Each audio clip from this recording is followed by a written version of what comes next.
Masked Singer, c'est le nouveau gros show de TF1. Si la première avait cartonné avec plus de 6,5 millions de téléspectateurs, le deuxième épisode a déjà perdu plus d'1 million de fidèles.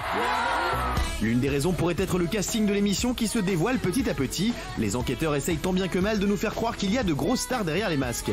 C'est pas Lady Gaga? Non, ça n'est pas Lady Gaga, c'est plutôt Marie-Josée Pérec et Sheila. Alors devons-nous continuer à chercher des grandes stars sous ces déguisements? Parce que c'est l'émission où tout est possible.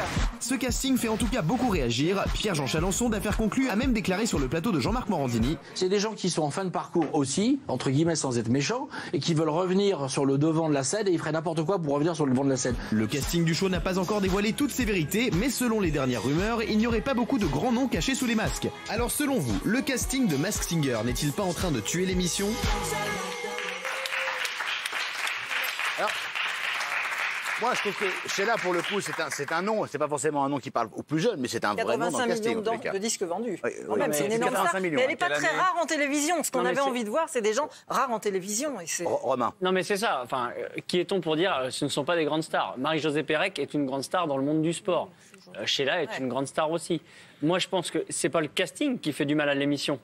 C'est l'émission en elle-même. Enfin, très certainement. Honnêtement, vous l'avez dit, les 4-14 ans. Moi, ma fille me fait regarder l'émission, pourquoi? Pour les peluches. Exactement. Ah oui. Exactement. Quand on avait dit sur ce plateau que les peluches, c'était le spectacle de Chantal Goya version 2.0, moi, je réitère, je redis ce que j'avais dit. Pour moi, c'est ça. Je regarde un spectacle de Chantal Goya qui était super il y a 20 ans, mais là, moi, ça ne m'amuse pas. Alors, évidemment, ça me donne tort parce que les scores sont très bons, mais moi, pour moi, ça ne peut que les baisser. scores sont très bons, Non, mais attendez, mais ça le baisse. concept, voilà, mais ça va continuer à baisser. Le concept, il est bidon. Des gens qui chantent, mais c'est pas du direct. Donc, ils font semblant de bouger dans des costumes ridicules. Si le concept est bidon, ça ne pourquoi il m'amuse s'exporte pas. dans le monde entier? Ça n'a rien à voir. Si le concept est bidon, pourquoi il s'exporte dans le monde entier? Pourquoi il a un tel succès? Il y a plein de choses qui s'exportent et qui Je sont vous pourries. rassure, en Amérique, il n'y a pas non plus des vraies stars. hein. Mais alors, le jury, excusez-moi, le jury, pardon, il est plus star que les candidats. Oui. Parce que Angoun, c'est une star internationale. Elle est, franchement, c'est vraiment.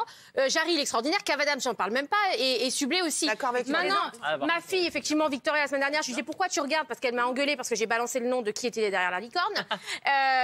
C'est très mal d'avoir fait ça. Oui, mais c'est pas grave. Est-ce que nous on révèle le parce que- casting? non. Pas encore. Oh, d'accord. Pas encore. On va pas tarder. Mais ça ne serait tardé. Elle m'a dit, je Voilà. regarde maman parce qu'effectivement, les déguisements, c'est trop joli, je veux être la licorne. Donc c'est trop mignon, mais c'est vrai que on n'a pas besoin d'avoir des Marie-Josée Pérec, etc. Alors, Non, j'ai- mais j'ai- j'en repars. Il y a deux choses avant de parler du casting. C'est la mécanique de l'émission qui est répétitive, ça c'est sûr. Et ensuite, c'est vrai que bon, le truc des costumes, des peluches, ça lasse. Mais c'est vrai que votre question, elle est très pertinente. Ah, je vous remercie. Le casting, il est pas en train, il tue l'émission. Parce qu'il y a une inadéquation totale entre les noms qui sortent des peluches et l'attente des jeunes. On les connaît pas. Il faut ajouter à ça que tout est connu, c'est-à-dire que le jury fait semblant de s'émerveiller, mais en fait, tout est sorti. Donc, c'est hyper déceptif. Ça a marché une fois avec un effet de surprise. Ça ne va faire que dégringoler. Et il y aura pas de... Il n'y aura pas de saison 2, si. Ah, il y aura, non, mais il n'y en aura pas, il y en aura une parce que ça a marché. Mais ce sera une catastrophe annoncée. Juste, Nicolas Vernikov, est-ce que vous auriez acheté ce programme si vous aviez été directeur de... Oui, parce qu'il est mauvais.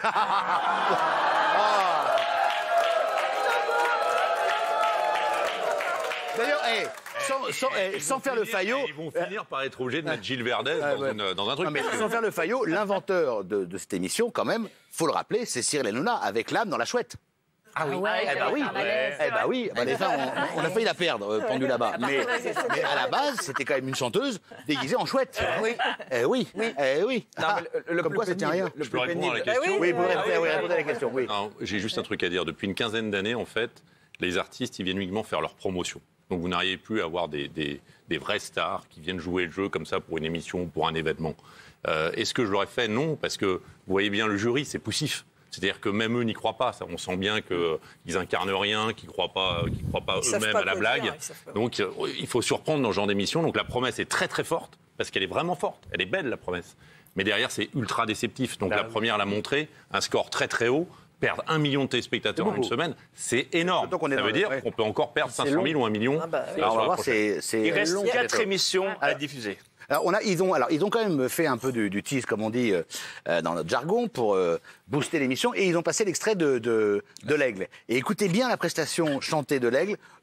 Franchement, on reconnaît la personne. Oui. Je sais pas. Il y a la chute. Tu ne vois même pas tout ce que tu perds. Avec une autre, ce serait pire. Quoi? Toi aussi, tu veux finir maintenant? Ce monde à l'envers. Moi, je le disais pour te faire réagir. Attention!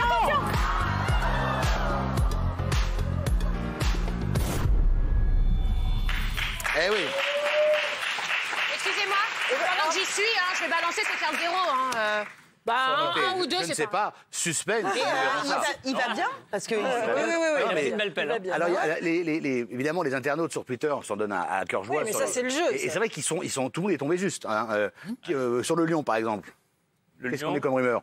Marc Lavoine, non? Lavoine, non. Alors, c'est un aigle, c'est pas un lion. Ça, c'est l'aigle. Oui, ça c'est un aigle. Ça c'est l'aigle. La rumeur, c'est pas David On a le même Bouillet, problème que dans l'émission. Nous, ils ont un lapin en forme d'écureuil et nous, on a un aigle en forme de lion. C'est pas David Bouillet. Alors voilà, il y a la liste. On a Boccolini pour licorne, le panda Julie Zenati, l'aigle Marc Lavoine. À mon avis, non, c'est pas Marc Lavoine. Non. À mon avis, non. L'hippocampe Florence Foresti. Ça m'étonnerait. Le monstre Gad Elmaleh, En fait, là on vous peut savez, rêver. Jarry a dit qu'il connaissait personnellement 90% du casting. Donc on est sûr qu'il n'y aura pas de star hollywoodienne. Oui, mais il y aura des stars.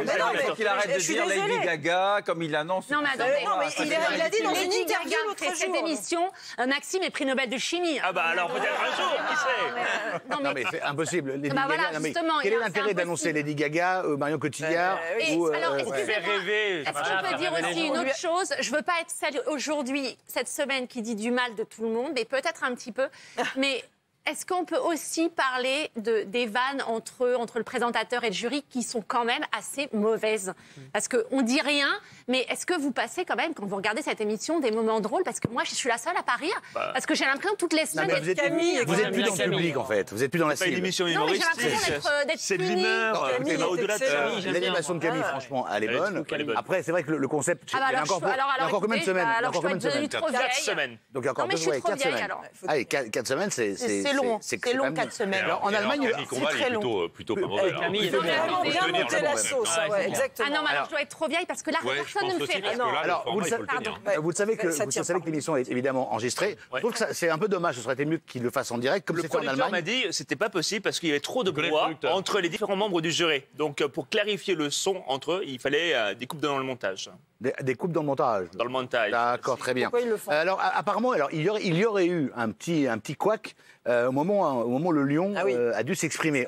Parce que vous savez, quand ils s'expriment après la chanson, leur voix est bidouillée. Mais là, visiblement, le mec qui poussait le bouton, il l'a oublié. Regardez. Il a plus de 40 ans, le mec. C'est sûr. La voix, elle est mature. C'est qui? Salut. Bravo, le lion. Donc déjà, on voit que c'est quelqu'un d'assez jeune. Alors là, dites-moi, alors je sais pas comment vous pouvez voir que c'est quelqu'un d'assez jeune. Si, la voix, parce qu'on regardez, Gilles Verdez a une voix de jeune, par exemple. et il se passe rien. parle pour voir si c'est toi. Salut. Voilà. David Douillet, vous y croyez ou pas? Dans le lion, non. Ah non. Pas dans le lion. Alors, où alors? Si on entend la voix, non. Merci beaucoup. Pour conclure, chute d'audience à prévoir ou pas? Bien sûr, annoncé. C'est sûr. Annoncé, non. Émission. Ben oui. Vous me demandez, je vous dis. Alors, vous pensez combien cette semaine? 480 000 de moins. 480 000. Ah oui, quand même. Facile. Daniel Moreau. Moi, je pense qu'ils vont perdre aussi 500 000. 500 000. 800 000. Ah oui, 800 000. Ah oui, quand même. 600 000. 600 000. Qui dit mieux? Oui, c'est 600 000. À ma droite. Le juste prix, 500 000. 500 000. Qui dit mieux? 450. 450 Ils 000. vont se stabiliser à 100 000 près. Monsieur est objectif. 700 000. Ouais, je vous dis franchement. Qu'est-ce qu'il a gagné? Ouais, c'est ça. On a quoi si on a bon? Alors écoutez, vous avez à gagner mon éternel reconnaissance.